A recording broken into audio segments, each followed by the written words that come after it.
வணக்கம் அன்புறவர்களுக்கு எல்லாரும் சந்தோஷமா இருக்கிறீங்களா? எப்படி இருக்கிறீங்க? ஸ்ரீலங்காவில இப்ப கரண்ட் சிச்சுவேஷன்ல நிறைய விஷயங்கள் வந்து போயிட்டே இருக்குது. சோ அதுல ஒரு டாபிக்க வந்து இப்ப எடுத்து பேசலாம் அப்படிங்கிறதுக்காக தான் இந்த காணொளி. அதாவது முன்னாள் அமைச்சர் பெசல் ராஜபக்ச அவர்களோட உடல்நிலை வந்து சற்று மோசமா இருக்கு அப்படிங்கிற மாதிரி சொல்லப்பட்டிருக்கிறாங்க. இது மோசமா இருக்கிறதுக்கும் இப்ப இந்த டாபிக்குக்கும் என்ன ஒரு லிங்க் இருக்கு அப்படின்னு சொன்னா, பெசல் ராஜபக்சவுக்கு வந்து பிடியாணை உத்தரவு நீதிமன்றத்தால பிறப்பிக்கப்பட்டிருக்குது.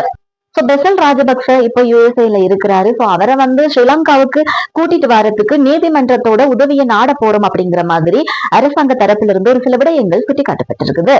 வேற யாரும் சொல்லல, பொதுமக்கள் பாதுகாப்பு அமைச்சர் ஆனந்த் விஜயபால தான் இந்த விடயத்தை வந்து சொல்லியிருக்கிறாரு.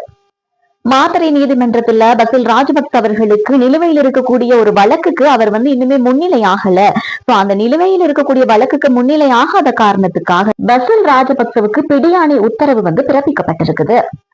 ஆனந்த் விஜயபால என்ன சொல்லியிருக்கிறார் அப்படின்னு சொன்னா, இப்போ பெசல் ராஜபக்சைய நாட்டுக்கு கூட்டிட்டு வரணும் அப்படிங்கிறதுக்காக இன்டர்போல், அதாவது சர்வதேச போலீஸ் உதவியை வந்து நாட போறோம்.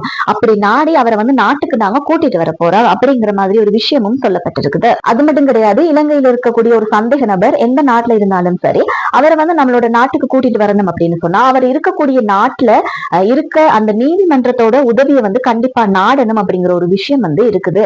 சோ அது மூலமா தான் இவரை வந்து நாட்டு அழைத்து வர்றதுக்கான ஏற்பாடுகள் வந்து செய்யணும் அப்படிங்கிறதையும் ஆனந்த விஜயபால சுட்டி காட்டியிருக்கிறாரு. ஒருபுறம் இப்படி ஒரு விஷயங்கள் இருக்கு அப்படின்னு சொன்னாலும் பசில் ராஜபக்சேயை பொறுத்த வரைக்கும் அவருக்கு உடல்நிலை சற்று மோசமா இருக்கு அப்படிங்கிறதால அவரால் விமான பயணங்கள்ல வந்து மேற்கொள்ள முடியாது அப்படின்னு சொல்லி பெசில் ராஜபக்ச தரப்பில் இருக்கக்கூடிய சட்டத்தரணிகள் வந்து சொல்லிட்டு தான் இருந்தாங்க.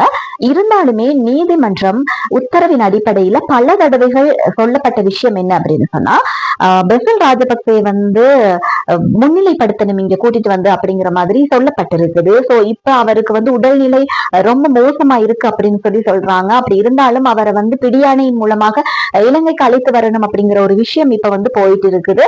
சோ இதுல தொடர்ச்சியான விடயங்கள் எப்படி எல்லாம் அமைய போகுது அப்படின்னு சொல்லி பாக்குறதுக்கு நம்மளோட சேனலை நீங்க சப்ஸ்கிரைப் பண்ணி வச்சுக்கொள்ளுங்க.